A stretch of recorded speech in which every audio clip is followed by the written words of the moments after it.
The night ward. It was a dark, frigid night when Mia stepped into St. Bernard's Hospital for her first shift as an overnight nurse. The air inside was suffocating, a stale mix of antiseptic and despair. This wasn't her dream job. She had always pictured herself working in a lively children's hospital, not in this dreary, understaffed facility on the outskirts of town. But rent was due, and a paycheck was a paycheck. The corridors stretched endlessly, their fluorescent lights flickering, casting unsettling shadows that danced like ghosts on the cracked walls. Mia tried to shake off the unease gnawing at her. She reminded herself it was just a building, just concrete and tiles. Yet something about the hospital felt wrong. Her footsteps echoed as she made her way to the nurses' station on the 6th floor. The ward was quiet, eerily so, with only 6 patients admitted that night. The other nurse on duty, Paula, greeted her with a weary smile. "Quiet night so far," Paula said, though her eyes darted toward the end of the hallway. "But keep an eye on room 609. Paula hesitated. "A woman named Mrs. Thatcher. She's strange. Been here for weeks. Keeps mumbling about the man in the shadows." She shook her head, forcing a laugh. "It's probably just dementia, but something about her gives me the creeps." Mia nodded, trying to brush off the unease. "Got it. Anything else?" "Nope," Paula said quickly, grabbing her bag. "You'll be fine.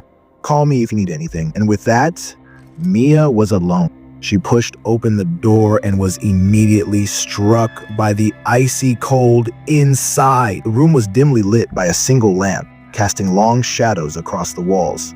Mrs. Thatcher sat upright in bed, her frail body trembling beneath the thin hospital blanket. Her eyes were wide, darting frantically around the room. "He's here," she whispered, her voice quivering. "The man in the shadows. He's watching." Mia tried to stay calm. "Mrs. Thatcher, there's no one here. It's just us." The old woman grabbed Mia's wrist with surprising strength. Her fingers felt like ice. "You don't understand. He hides where the light doesn't reach. He feeds on fear." A chill ran down Mia's spine. "It's okay," she said, gently prying the woman's fingers off her wrist. "You're safe here. Let me get you some water." As Mia turned to leave, she heard a faint whisper, a low, guttural sound that didn't come from Mrs. Thatcher. The rest of the night was a blur of anxiety. Every noise, every flicker of light made Mia jump. She couldn't shake the feeling that she was being watched. Around 4 a.m., she decided to take a break and went to the staff lounge for coffee. The warm liquid did little to calm her nerves. As she returned to her station, she noticed something strange. A trail of wet footprints leading from room 609 down the hallway. Her heart pounded in her chest as she followed the trail. They ended abruptly in front of the supply closet. The door was ajar, creaking softly as it swung back and forth. Mia swallowed hard, her hand trembling as she pushed it open. Inside, the air was stifling, thick with the smell of damp earth. Shelves lined with medical supplies cast eerie shadows on the walls. And then she saw it. A dark figure, hunched over, its form barely distinguishable from the shadows. Mia gasped, stumbling backward. The figure turned its head toward her, and for a split second, she saw glowing red eyes. She slammed the door shut and ran back to the nurse's station, her breath coming in ragged gasps. Paula arrived at 7 a.m., finding Mia pale and shaking. "What happened?" Paula asked, concern etched on her face. "There's something in this hospital," Mia stammered. "I saw it." Paula's expression darkened. "You're not the first. This place, it has a history. Patients talk about seeing things, shadowy figures, voices. A few staff members even quit after night shifts." "Why didn't anyone warn me?" Mia demanded, anger and fear mixing in her voice. Paula sighed.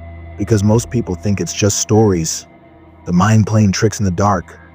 But Mia knew what she had seen, and as she clocked out and stepped into the morning sunlight, she couldn't shake the feeling that she hadn't left the darkness behind. That night, Mia couldn't sleep. Every creak of her apartment, every shadow on the wall sent her heart racing. She wanted to quit, to never set foot in that hospital again. But something pulled at her, a morbid curiosity, a need to know the truth. The following evening, she returned to St. Bernard's. She told herself it was just another shift, but deep down, she knew she was seeking answers. She needed to understand what she had seen. At midnight, she ventured back to room 619, Mrs. Thatcher was gone, transferred to another facility earlier that day, according to Paula. The room felt empty, lifeless. Mia stepped inside, her flashlight cutting through the darkness. "Show yourself," she whispered, her voice trembling. For a moment, there was nothing but silence. Then, the air grew heavy, oppressive. The shadows in the corners seemed to stretch and twist, reaching for her. A low growl echoed through the room and the figure emerged. A grotesque, shifting mass of darkness with eyes that burned like embers.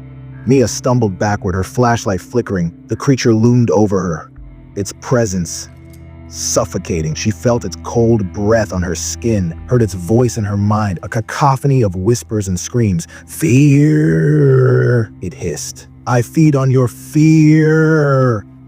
Summoning every ounce of courage, Mia raised her flashlight and aimed it at the creature. The beam of light struck its form, and it shrieked, a horrible, bone-chilling sound. The shadows writhed and retreated, dissolving into nothingness. When the light came on, Mia found herself alone.